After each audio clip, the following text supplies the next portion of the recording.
আসসালামু আলাইকুম সুপ্রিয় ভিউয়ার, সবাই কেমন আছেন? আজকে কিন্তু একটি নতুন ভিডিও নিয়ে আপনাদের সামনে হাজির হয়েছি।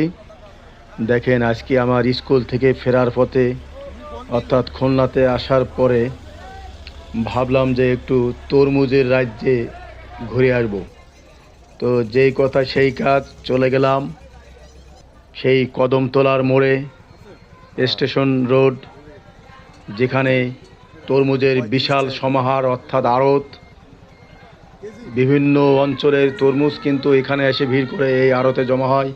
এখান থেকে কিন্তু খুচরা দোকানগুলিতে বা ভ্যান গাড়িতে আমরা যখন বিভিন্ন অলিগলিতে দেখি শহরে তরমুজ নিয়ে হাঁকাহাঁকি করে, এরা কিন্তু এইখান থেকে কিনে আনে দোকানদাররা। এখানে হচ্ছে পাইকারি আড়তদার সব। তো এখান থেকে আমি বাসার জন্য আজকে 3 পিস তরমুজ করে নিয়ে আসছি, অনেক কম রেটে এবং ভালো। ধন্যবাদ, সবাই ভালো থাকবেন। দেখা হবে আবার নতুন কোনো ভিডিওতে। আসসালামু আলাইকুম।